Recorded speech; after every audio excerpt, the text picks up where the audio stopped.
And we're back with another KATcast. It's all about pet peeves today. We're talking, look, everyone's got a pet peeve. Yeah. We all do. We all do. Something bothers us, and it could be the most minute little thing. Like, for me, and I'll start it off, I have one when I'm driving. So if it's raining out, this drives me nuts. It's raining, and no one has their lights on. Okay? Mm-hmm. If it's raining, turn your lights on. It makes me want to hit you on purpose to be like, you didn't have your lights on. I didn't see you. There are road signs that tell you to do that. It does. And I lights on when windshield wipers are required. And if you have the automatic windshield wipers, which most people do, right. When you turn them on, the lights are supposed to also turn on. Like that's just after they're on for so long, your automatic lights are supposed to turn on. So sometimes maybe it's the car fault.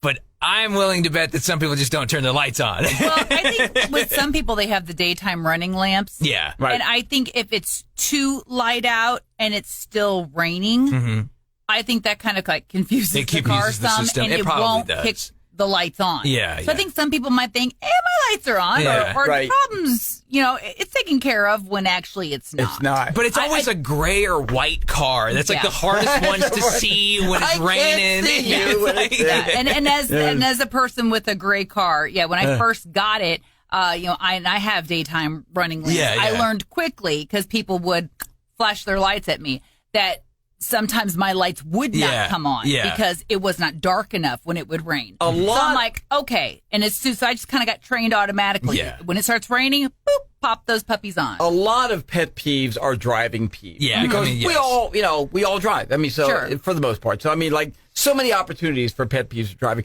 Okay, this is one of mine. Cereal boxes. When the cereal box is not opened properly. And again, a pet peeve just by the nature of it. It's not earth-shattering. It's nothing that, the continuance of Western civilization hinges on, but it's stuff that drives you crazy. I like a fresh, new box of cereal, the tab should be opened carefully. Oh, yeah. And then the plastic inside should be gently separated so that you can easily then roll it back close the box into the tab slot. There we go. I have grandsons that come over. Oh, we have a new box of Honey Nut Cheerios. Rip off the top. And I go home, and my wife goes, I tried to keep them from it beforehand. It was too late. She knew what was going to happen. That's one of mine. It drives me crazy. You can get those Tupperware containers. I don't want to do. I like pouring it out of the box, but it keeps them fresh. I can relate to you on this because I honestly share this too. Yeah. I'm this way as well.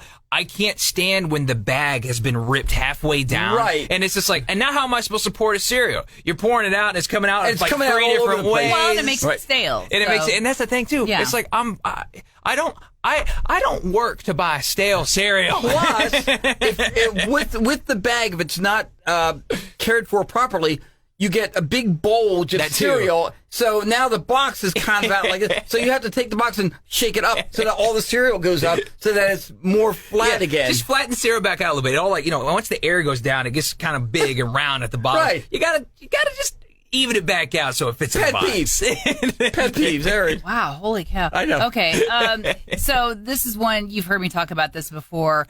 The left-hand lane when you're driving, it's not the leisure lane, Kevin Hilly. Yes, I know. You do not drive in it at your own pace and your own speed, which is usually under the speed limit, Kevin Hilly. Where drivers are passing you on the right-hand side, Kevin Hilly. Let me just giving you angry looks and honking at you, Kevin Hilly. Let me just say this about that. It is a passing lane. My wife, the other day, I was in the left lane. I was there, I guess, a little longer than I should have been.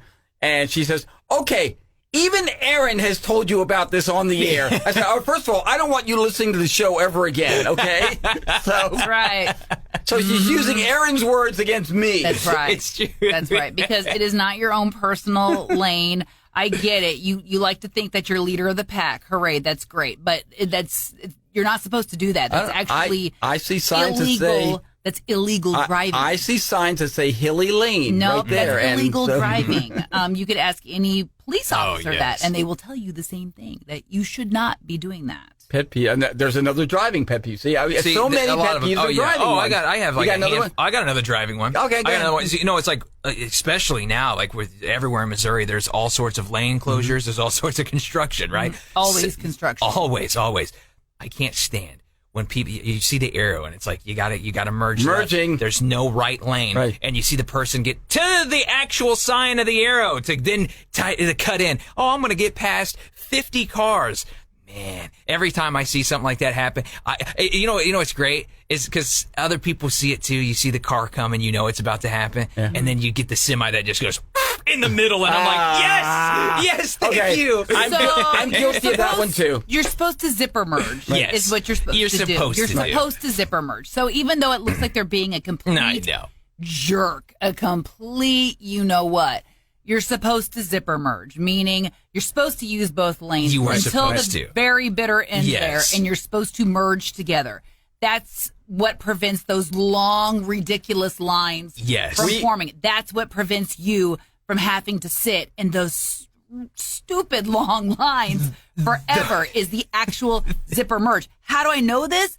I actually helped make a video for MoDOT a decade ago. Zipper merge. It's a thing. Look it up. The problem is they don't do it right. We've had construction on 54 now for a while with this line doing this, okay? And what drives me crazy is, okay, yes, I'm on the right side. There's people on my left side and traffic's moving a little bit. And then the left side opens. There's nobody over there. And I see on the right side, there are plenty of open spaces. I will get in that lane and I will drive to that spot where I see it's open. Boom. If you're not going to use that spot, I am. Absolutely. Okay? Absolutely. So, what I'm saying, though, is like when it's bumper to bumper traffic and there's like, it's like, okay, yes, but like, don't wait to the very end to try to get over. Right. It's like impossible at that point, because then you make such a buildup of traffic doing that. It's like, because then you go, okay, now someone's trying to get in, which is going to stall this from and then it's like, okay, we've got to wait until, now enough of the length of this truck can fit in. But then someone else behind him's trying to do that, and someone behind him's getting mad. It's like no one can zipper merge correctly. If it was done correctly. Like a zipper, you're supposed to fit like a zipper. Yes. We're talking... Take turns. It's not that hard. We're talking pet peeves here today. What are some of your favorite pet peeves? I have a lot of language pet peeves. Okay, I'll give you a couple of mine. Number one, the incorrect use of the word literally. Literally. Okay. Oh man, that literally blew my mind. Really? Did you have gray matter? Your head exploded and everything came out? That's what literally means, okay? You didn't mean it in a literal sense. Now people are like, I'm literally so hungry right now. Really? Okay. I mean, it's just like, that's another one. People use literally as a, it's like a filler word almost. Yeah. It is. Okay. So that's one. The other one is good on you. You mean good for you? Hey, I just got a raise. Good on you. No, good for you. Okay? And the other one is, oh, sorry, I did it on accident. You did it by accident. You did it on purpose. You did it by accident. Drives me crazy. It's a little thing, I know, but again, we have a very rich language. The English language is rich, and when it's used correctly, it's like music. So you're going to slam somebody for an apology? Somebody actually tries to apologize to you, and you're going to slam them for it? If they're not using correct English, yes, I will. Sorry. I cherish our language. I do. My gosh. Next time. Coming from the man who literally likes to use the left-hand lane as the leisure lane. Incorrect use of literally. Jordan. I know, poor Jordan. Oh, that's great. No, I understand felt good that. to get that off my chest. No, I understand that. Look, I that was literally about to burst through my chest. See how stupid that sounds? It's like Alien. Yeah, exactly. A chest burster coming out. No, I have too many pet peeves. I'll tell you another one of mine, and this is such a weird one. This is a super weird one, but I do not like when my feet get touched. Does that make sense? Like, I don't mind. Like, I don't want people touching your feet. I don't like. I can't see Jordan's feet right now. How often does that happen? I have kids. I'm so tempted to go over there, man. I'm telling you. I'm so tempted. And here's the thing. It's not that I don't like mind a foot rub or nothing like that. How my kids touch my feet. From me, I'll tell you. So say, excuse me, we're in an office setting. They do that little thing with their nail, where they like. Maybe foot rub They'll do that Friday. to your feet? Oh yeah. You might Where'd they learn that from? like scratch your foot, like the bottom of your foot. I hate that. The only time that's going to happen here is on Foot Rub Friday, but other than that, forget it. So. or if like I'm like making dinner and the kids want to see and they'll stand on my feet and I'm like, I just don't like it. I'm like, get off my feet. Okay, so you Is it a weird feeling? Is that why? I just don't like the feeling. I don't like the pressure on the tops of my feet. Yeah, like it's kids, it'd be like, oh, you'd think that, but it weirdly bothers me. I don't know why. You would hate our house because my two stone cold weirdos, our dogs, will come by randomly and I'll just be cooking dinner. They'll come by and lick my foot. Are you serious? Or I'll be reading and they'll just come by and like do a lick by as they yeah, and I'm just like, why? Yeah, a lick Why? by. It's like a drive by, a lick by. Yeah, I don't get it. I don't know what it is. I don't know if it's just got sensitive weird. feet. Obviously, there's something there that attracts them. Mm-hmm. You know, I've stepped in something, walked past something that interested them. But yeah, if you don't like having your feet touched, I'm sure you'd love that. Well, like I said, it's just, again, a foot rub I wouldn't mind, but the way that my kids like to touch my feet, no thanks. I'm like kind of like, you have all these toys. These are my toes and feet. Right. Get away. Go Next play. summer, Jordan's sending his kids to massage therapy school. There you go. Yeah, no See? kidding. That might be the beginning of something. Maybe. Learn the art of reflexology. I started with my father, you know. Dad, do you have a headache? Check it out. Speaking of, like, I guess, people, here's another pet peeve of mine. And fortunately, it doesn't happen too often. Sometimes it'll happen, like, in a group social setting.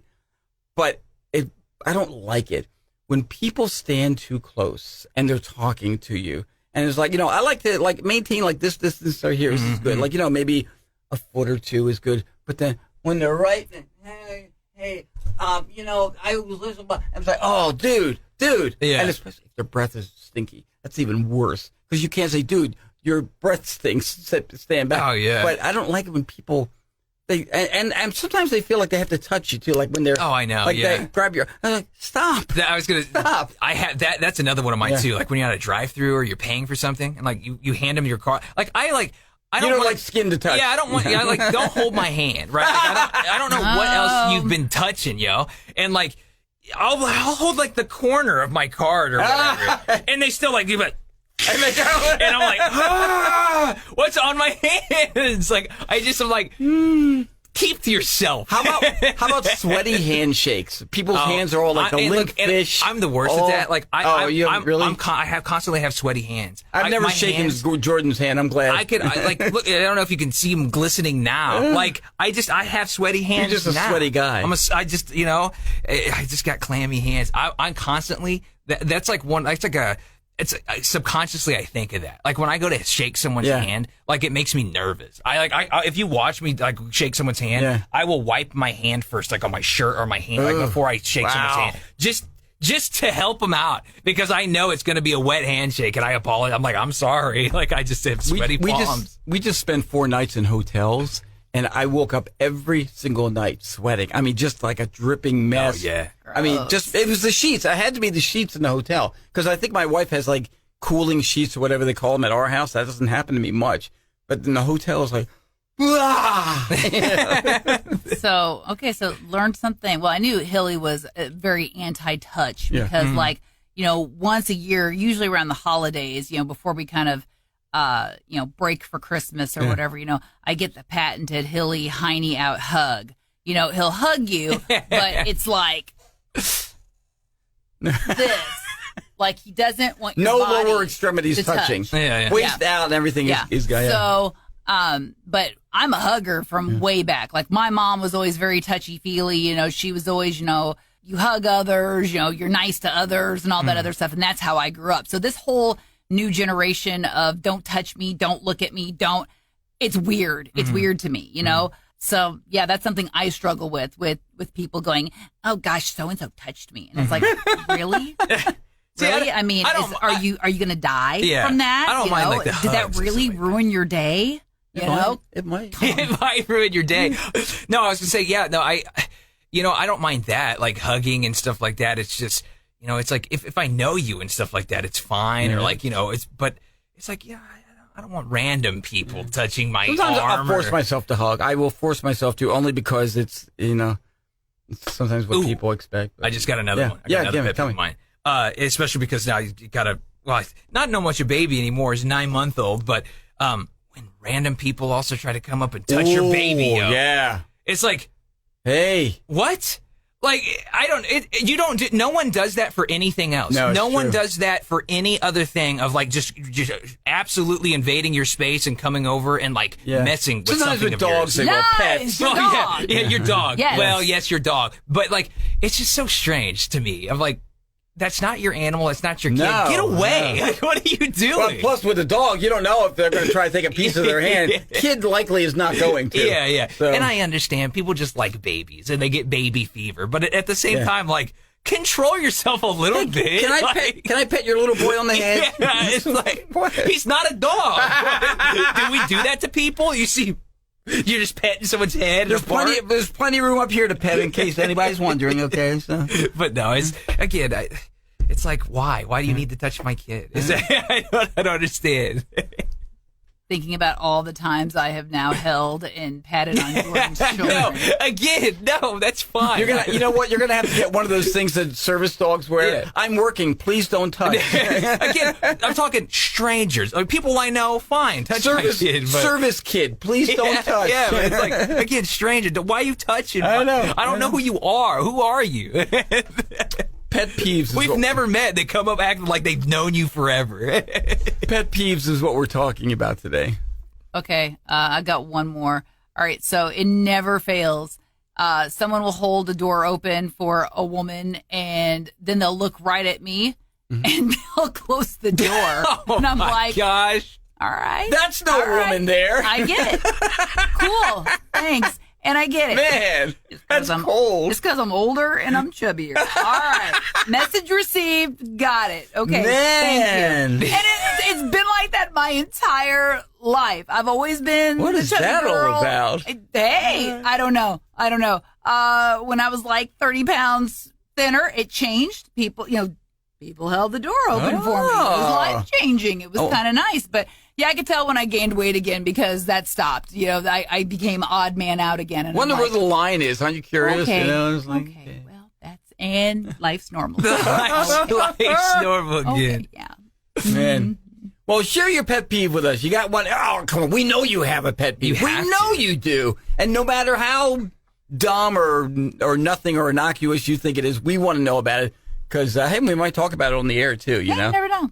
So it's catcountry@mailzimmer.com. That's the email address. Make sure you subscribe, too. Wherever you see the subscribe button on this, would you please give us a subscribe however you're watching or listening? We sure appreciate it. That's right. Yeah. catcountry@mailzimmer.com, like you said. Or, just give us an idea. Sometimes we're running, let's be honest, we're looking for more ideas. We always need ideas. We've had a lot of podcasts so far. This is number 86 right here. There you go. There you go. Well, thanks for watching. We appreciate your watching, listening, whatever you're doing. And it's another edition of the Cat Country KATcast.